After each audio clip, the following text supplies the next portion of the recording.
नमस्कार दोस्तों। आप सभी लोगों का हमारे इस प्लेटफॉर्म पे स्वागत है।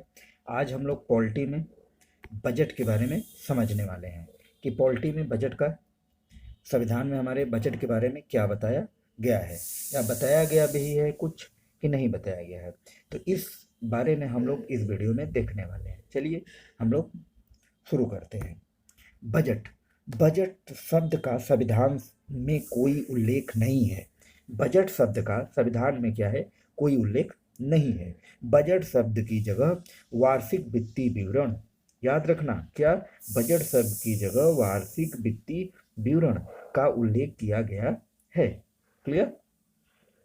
राष्ट्रपति प्रत्येक वित्तीय वर्ष के प्रारंभ में एक वर्ष के आय और व्यय का अनुमानित विवरण संसद में पेश करवाते हैं। राष्ट्रपति का कार्य है कि वित्तीय वर्ष के प्रारंभ में एक वर्ष का जो आय होगा, एक वर्ष का जो व्यय होगा, उसका एक अनुमानित विवरण संसद में पेश करवाना।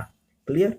जिसको आम बोलचाला की भाषा में हम लोग क्या बोलते हैं, बजट बोलते हैं। बजट सबसे पहले लोकसभा में वित्त मंत्री के द्वारा पेश किया जाता है। इसके बाद राज्यसभा में बजट को पेश किया जाता है। क्लियर।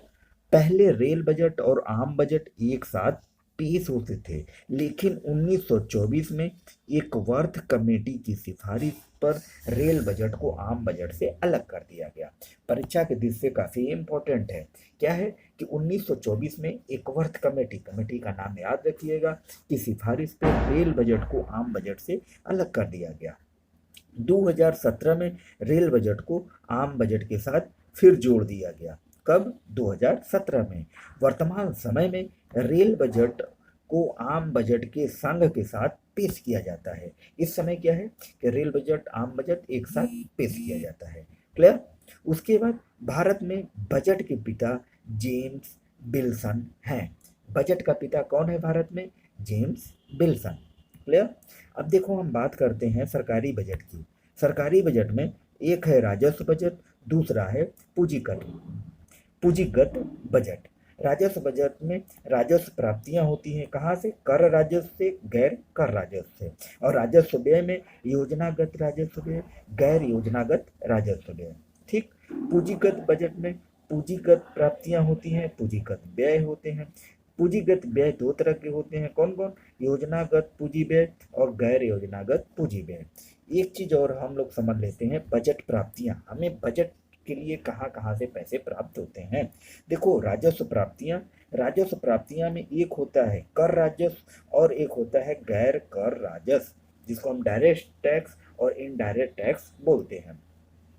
कर राजस्व में आय कर, निगम कर, उत्पाद शुल्क, सीमा शुल्क, धन कर, व्यय कर, उपहार कर, ब्याज कर, सेवा कर, सब किस में आते हैं?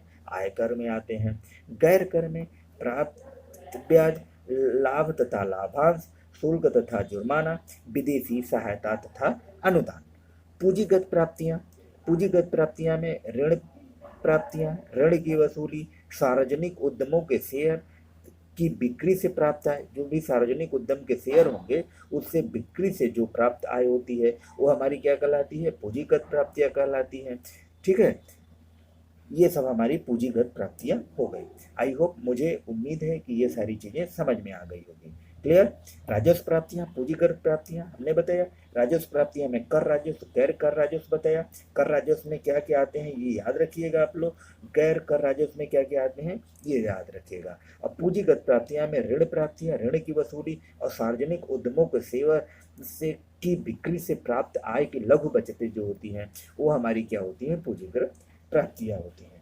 आई होप, मुझे उम्मीद है कि ये चीज़ें आप लोगों को बहुत ही अच्छा लगा होगा। यदि अच्छा लगे तो लाइक शेयर सब्सक्राइब करना ना भूलें। मिलते हैं फिर हम लोग नेक्स्ट वीडियो में। तब तक के लिए धन्यवाद।